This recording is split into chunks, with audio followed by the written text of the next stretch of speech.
Neuro, pulmo and centre for surgical excellence Sai Deepa multi speciality hospital, Chandanagar, Hyderabad. ఈ కూటమి ప్రభుత్వంలో BJP పాత్ర గురించి ఏం చెప్తావు? యా డెఫినెట్గా బీజేపీ విన్ విన్ సిచ్యువేషన్, ఇది విన్ విన్ సిచ్యువేషన్. Okay. అంతే, ఒక మాటలో చెప్పాలంటే విన్ విన్ సిచ్యువేషన్. మీరు నాకు చేయాల్సిందే, మేము మీకు చేస్తాం. రాజకీయాల పట్ల శివాజీకి ఉన్న అవగాహన, శివాజీ ఏర్పరచుకున్న అవగాహన చాలా మెచ్యూర్డ్గా అనిపిస్తుంటుంది.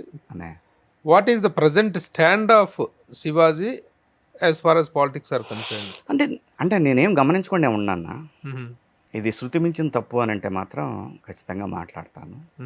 సరే, ఈ ప్రభుత్వం వచ్చి ఒక 1.5 year అవుతుంది. సో కాబట్టి ప్రతి వాళ్ళకి సెటిల్ అవడానికి టైం పడుతుంది, ఎవరికైనా సరే. సో చిన్న చిన్న తెలిసి తెలియని ఒక లెస్ పర్సంటేజ్, ఒక 10-15% ఎమ్మెల్యేలు కన్ఫ్యూజ్ అవుతూ చేసే చిన్న చిన్న పొరపాట్లు, అంతే తప్ప అది రాష్ట్రానికి పెనుముప్పుగా తయారయ్యేటైతే మాట్లాడతా అన్న.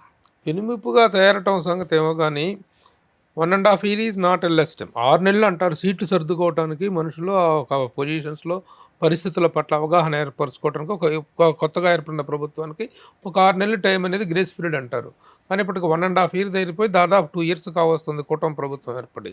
కానీ పూర్తి స్థాయి సంతృప్తికరమైనటువంటి అవుట్పుట్ వాళ్ళ దగ్గర నుంచి వస్తుందా? సంతృప్తికరమైనటువంటి రిజల్ట్ వస్తుందా? అడ్మినిస్ట్రేషన్ అనేది గాడిన పడిందా? గత 5 సంవత్సరాల కాలంలో జరిగినటువంటి వాటికి సరైనటువంటి రిప్లేస్మెంట్స్, సరైనటువంటి ఇది ఇవ్వగలుగుతున్నారా అనే విషయంలో వాట్ ఈజ్ యువర్ ఆన్సర్? అన్న ఇక్కడ ప్రభన్న, ఇక్కడ 100% సాటిస్ఫాక్షన్ ఏ ప్రభుత్వం ఏం లేదు. దేశాన్నైనా రాష్ట్రాన్నైనా నడపాల్సిన నాయకుడు గనక కరెక్ట్ దారిలో వెళ్తుంటే, ఒకవేళ ఎక్కడన్నా అక్కడక్కడ గాడి తప్పినవి ఉన్నా కూడా సెట్ చేయగల సమర్థత ఉన్న నాయకుడు. ఆ విషయంలో ఖచ్చితంగా కూటమి ప్రభుత్వం ఆ దిశలో ప్రయాణం చేస్తుందని నాకు అనిపించింది. ఇక అక్కడక్కడ పొరపాట్లు ఈ దేశంలోనే కదా, అమెరికాలో కూడా జరుగుతూ ఉంటాయి. అగెన్స్ట్ కాన్స్టిట్యూషన్ జరుగుతుంటాయి, అగెన్స్ట్ రూల్స్కి పోతూ ఉంటారు. నేచర్ తన ఓన్ కోర్స్ తను చూపిస్తుందని బలంగా నమ్మే మనిషిని నేను. బట్ 100% సాటిస్ఫాక్షన్ ఎక్కడ రాదన్నా. సాటిస్ఫాక్షన్ రావాలంటారు. ఇప్పుడు అడ్మినిస్ట్రేషన్ అన్నారు కదా మీరు, గాడిలో పడిందన్న. అడ్మినిస్ట్రేషన్ మాత్రం గాడిలో పడింది పక్కాగా.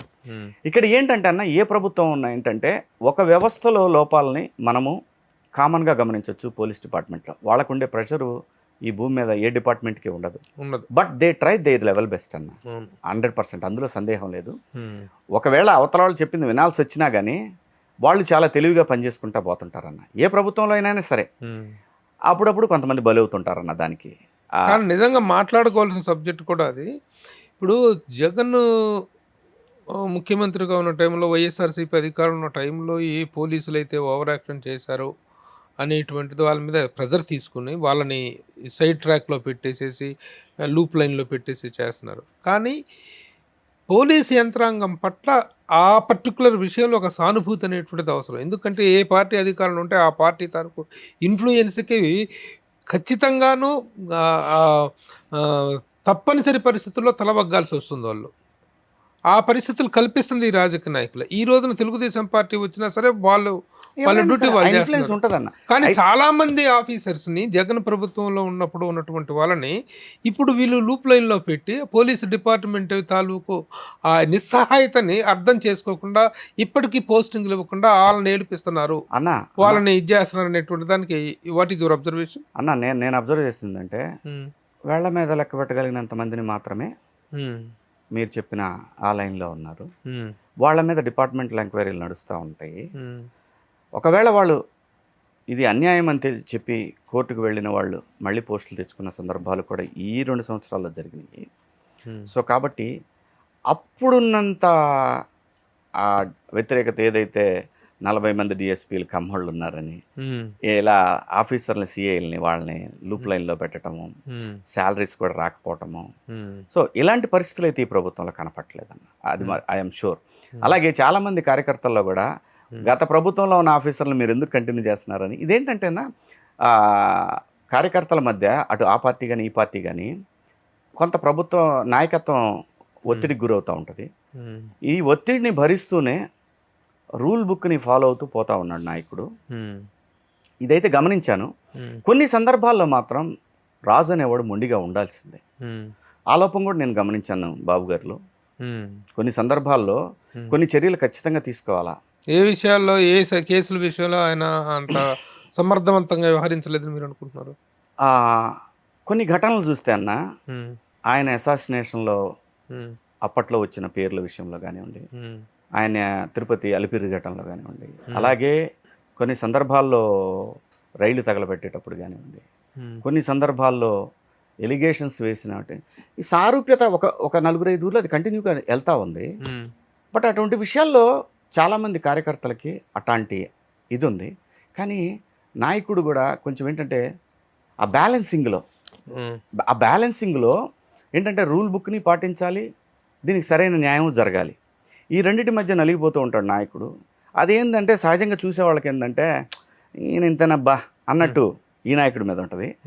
అవతల ఆ నాయకుడి మీద ఏంటి అసలు కూర్చొని అసలు మొత్తం అసలు డిస్కస్ చేయడేంటనే బాధ ఆ కార్యకర్తల్లోనే ఉంటుంది. నేను గమనించేది అంటే వీటన్నిటినీ మించి అతీతంగా ఉండాల్సింది ఏంటంటే అసలు గ్రామీణ ప్రాంతం ఎలా ఉంది, గ్రామీణ ప్రాంతాల్లో ఉంటున్నారు అసలు అత్యంత విలువైనటువంటి అగ్రికల్చర్ని రేపు పొద్దున ఏదైతే మన ఈ ఏఐ వచ్చిన తర్వాత ఈ సర్వీసెస్ రంగం కుదేలైతే ఈ దేశాన్ని కాపాడే ఏకైక రంగం అగ్రికల్చర్. ఎక్కడా కూడా మొదటి నుంచి అంటే నాకు ఊహ తెలిసిన దగ్గర నుంచి, నేను కాలేజీ నుంచి బయటకు వచ్చిన దగ్గర నుంచి, అంటే గడిచిన 25 ఏళ్లలో ఈ 25 ఏళ్లలో నేను గమనించింది ఏంటంటే చాలా డిపార్ట్మెంట్లు, అది అగ్రికల్చర్ డిపార్ట్మెంట్ కానీ, ఇరిగేషన్ డిపార్ట్మెంట్ కానీ, హెల్త్ డిపార్ట్మెంట్లో కానీ, అలాగే ఫుడ్ సెక్యూరిటీ ఏదైతే ఫుడ్ ఇన్స్పెక్టర్ ఉంటుందో ఈ డిపార్ట్మెంట్స్ కానీ నేను ఎప్పుడు చూడలేదన్న వీళ్ళని ప్రజలతో కోఆర్డినేట్ అవుతూ సమాజంలో మేము ఉన్నాము అని చెప్పేదని మాత్రం నాకు కనపడలేదు. ఏ గవర్నమెంట్లోనూ కనపడలేదు, విచ్ ఈస్ రెడిక్యులస్. ఇవి కావాలి. ఇక్కడ మనకి ఏవైతే మనకు ప్రాజెక్టులు వస్తున్నాయి, చాలా పెద్ద పెద్ద అభివృద్ధి కార్యక్రమాలు జరుగుతున్నాయి, కానీ వీటికి అండర్ కరెంట్గా జరుగుతున్న అవినీతి మీద ఖచ్చితంగా ఫోకస్ చేయాల్సిన అవసరం ఈ ముఖ్యమంత్రి గారికి ఉంది, రేపు రాబోయే ముఖ్యమంత్రుల మీద ఉంటుంది, గతంలో గడిచిన ముఖ్యమంత్రి మీద. దీంట్లో ఎక్కడో లోపం మాత్రం ఖచ్చితంగా కనిపిస్తుంది ప్రతి ముఖ్యమంత్రి దగ్గర నుంచి. ఇది సరిదిద్దుకోవాల్సిన అవసరం ఎంతైనా ఉందన్న. సుమన్ టీవీలో మీ పర్సనల్ అండ్ బిజినెస్ ప్రమోషన్స్ కోసం కింది నెంబర్కి కాంటాక్ట్ చేయండి.